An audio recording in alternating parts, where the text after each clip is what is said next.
J'appelle maintenant Ayman Danoun, qui a soutenu une thèse à Bordeaux en mécanique et qui sera suivie par son directeur de thèse. Je demanderai de tenir dans une douzaine de minutes, à vous deux peut-être. Ok. Donc, bonjour à toutes et à tous. Merci à l'Office de RNCD et l'Académie des sciences pour cette invitation. Je suis très ravi aujourd'hui. Je suis Ayman Danoun, docteur ingénieur en mécanique. Je viens de soutenir ma thèse récemment en novembre qui porte sur la simulation numérique de matériaux architecturés avec des approches hybrides, physiques et intelligence artificielle. Et j'aimerais, en fait, avant de parler un petit peu du sermon de docteur, j'aimerais quand même un petit peu relier cette question d'intégrité scientifique avec mon sujet de thèse. En fait, mon sujet de thèse, il y avait une grande partie qui portait sur l'intelligence artificielle. Et ces thématiques, je pense que dans la société, les gens en général, ils se méfient un petit peu en fait de ça, en disant voilà que l'intelligence artificielle c'est pas une science exacte, les résultats, les lois ne sont pas déterministes, tout simplement. Donc voilà, de manière naturelle, en commençant cette thèse, j'ai essayé avec mes encadrants à travers nos publications, à aussi mettre en avant les cas ou bien les résultats qui ne marchaient pas. Voilà, pour montrer un petit peu, voilà, que, voilà, on sait faire des choses, mais avec ces techniques, en général, d'intelligence artificielle, par exemple, il y a des résultats qui ne sont pas exploitables, qui sont faux, tout simplement, voilà, l'intelligence artificielle ne pourrait pas, par exemple, résoudre ce problème, mais en parallèle, un domaine de validité pour d'autres résultats ou bien pour d'autres démarches. Donc voilà, c'est juste pour faire un petit peu le lien entre mon sujet de thèse et la manière dont je me suis appuyé un petit peu sur l'intégrité scientifique pour mon sujet de thèse. Et voilà, pour revenir un petit peu au sermon, pour être franc avec vous, je n'étais pas du tout au courant de la mise en place du sermon. J'étais informé par mon directeur de thèse la veille de ma soutenance. Et voilà, il m'avait demandé si je voulais prêter serment, même si c'était facultatif. Et en principe, j'étais partant, sincèrement, sans hésiter, parce que c'était quelque chose d'assez naturel et c'est quelque chose que, comment dirais-je, comme je viens de dire récemment, c'est une pratique que nous avons faite lors des 3 années. Donc, c'était, il n'y avait aucune hésitation en fin de compte. Et ce que je voulais dire encore, il y a une autre chose, bien sûr, je pense que Madame Marianne l'avait précisé, même dans l'école doctorale sciences physiques et de l'ingénieur, on a une formation sur l'éthique et l'intégrité scientifique en première année de thèse. Je pense aussi en parallèle du sermon docteur, c'est une formation qui est intéressante, qui va compléter un petit peu cette histoire, je dirais, le sermon du docteur qui est prononcé à la fin de la soutenance.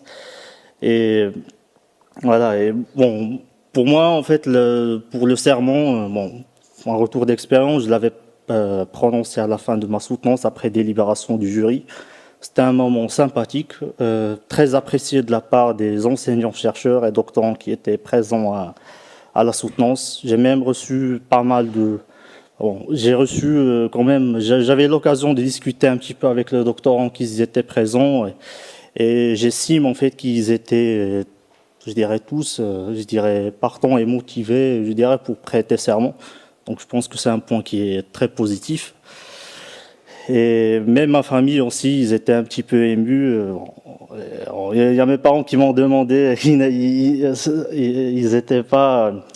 n'avaient pas vraiment trop compris ce que voilà que j'avais prêté serment à la fin. Bon, je leur ai expliqué à la fin. Bon, et voilà pour conclure. Je pense que je suis plutôt favorable, je dirais, pour la prestation du sermon. Je pense que c'est quelque chose qui est naturel, qui est fondamental et important pour la carrière d'un chercheur.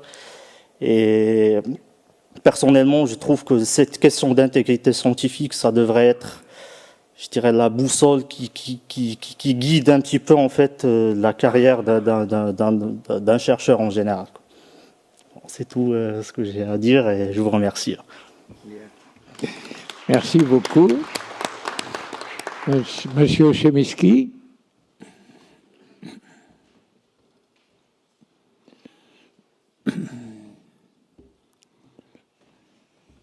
Donc vous êtes directeur adjoint de l'école doctorale de Bordeaux de sciences physiques et de l'ingénieur. Nous vous écoutons. Bonsoir et merci également pour l'invitation et puis pour l'organisation de cette belle soirée qui est l'occasion de discuter de l'intégrité scientifique. Alors, on pourrait avoir tendance à dire que dans les disciplines de la mécanique, alors on est bien représenté au niveau de la mécanique ici, aussi avec Sylvie Pommier, mais je vois Lagrange ici, Cauchy un peu plus loin, c'est une approche naturelle, a priori, pour une discipline qui émarge au sein des mathématiques, alors, au moins historiquement, au sein des mathématiques appliquées. Mais finalement, le contexte actuel menace quand même un petit peu l'intégrité scientifique. Et je crois que ça a été l'occasion de discussions intéressantes avec Aymen, qui dès le départ, nous a formulé le souhait de mener une carrière académique. Et donc il semblait important d'échanger notamment sur les thématiques de la publication scientifique. Et bon, il faut le dire, hein, actuellement, les publications scientifiques, c'est une métrique de l'activité scientifique. Et je pense que c'est une tentation au manquement de l'intégrité scientifique, en particulier pour les jeunes chercheurs. Donc c'est quelque chose sur lequel je pense qu'il faut échanger régulièrement. Les codes de la publication évoluent vite actuellement. Alors j'aurais tendance à dire pour le meilleur avec l'activité sciences ouvertes, mais aussi pour le pire. Et donc là aussi, il y a des points de vigilance, à mon avis, et donc il faut savoir échanger avec les jeunes chercheurs. Et puis nous sommes à l'ère de la post-vérité, hein, et donc cette notion accroît les difficultés de communication et d'existence aussi du chercheur dans le débat public. Donc de mon point de vue, alors du point de vue peut-être du scientifique que je suis, le serment c'est un outil au service de l'intégrité scientifique aussi, mais c'est aussi un outil au service de la promotion du doctorat. Parce que ça renforce la valeur de la parole du docteur. Et ça, je pense que c'est vraiment important. Alors sur un autre registre, hein, du point de vue du directeur adjoint d'une école doctorale, il y a un objectif presque opérationnel qui est de mettre en œuvre la formulation de ce serment, l'organisation de la nouvelle organisation, on va dire, d'une soutenance de thèse. Et donc l'idée, c'était, outre de montrer l'exemple aussi, hein, d'avoir une observation préliminaire sur le déroulement du serment, sur le ressenti aussi auprès du public. Alors Aymen en a parlé, hein, le ressenti est plutôt positif, notamment du point de vue des doctorants, mais je pense que, alors il y a eu un petit effet surprise, puisque j'ai effectivement averti, j'ai pris un peu tardivement la décision de proposer à Aymen de prêter serment. Alors Aymen, je l'ai prévenu la veille, et puis le président du jury, je l'ai prévenu après le café. Donc il y a eu peut-être un petit peu d'effet surprise dans cette première initiative. Et bon, c'est un retour aussi, hein, je pense il s'agira aussi pour les personnes qui organisent les futures soutenances de thèse, de donner toute la place nécessaire et solennelle aussi à ce serment qui vient quand même clôturer une formation par et à la recherche. Et puis je finirai par le point de vue du directeur de thèse. Effectivement, il s'agit de mon point de vue, une magnifique opportunité de formaliser et puis de clôturer aussi cette diffusion de l'intégrité scientifique tout au long du dialogue qu'on a avec un doctorant pendant 3 ans. Alors bon, j'avais bien sûr aucun doute sur sur le terreau de l'intégrité scientifique de Aymen, hein. Mais je pense qu'au vu de son souhait de carrière, alors ça aurait pu être un autre souhait de carrière, ça changeait pas grand-chose, mais étant donné qu'il a formulé assez tôt le souhait de poursuivre dans l'académie, la question de la publication scientifique devenait centrale. Et donc il y a quand même un enjeu, je pense, au niveau de ce dialogue pour des futurs chercheurs. Parce qu'il y a un besoin de retrouver, je pense, de la sérénité dans les questions de la publication scientifique, mais c'est à opposer avec les inquiétudes de poursuite de carrière d'un jeune chercheur. Il s'agit aussi d'essayer, dans le dialogue avec un jeune chercheur, de promouvoir et de développer le travail collaboratif, et puis de s'inscrire dans une démarche de sciences ouvertes. Alors j'ai rajouté répétable, expliqué et exposé. Alors notamment dans le sujet qui nous concernait avec Aymen, qui était, il a dit, des interactions entre sciences physiques et mathématiques appliquées, et intelligence artificielle. Et donc là, la notion d'explicabilité et le fait d'exposer aussi son code de calcul, sa méthodologie, ses algorithmes, ça nous semblait un point central de discussion, et c'est ce qu'on est en train de faire d'ailleurs, de publier en sciences ouvertes en fait tous les résultats, les algorithmes de la thèse d'Aymen.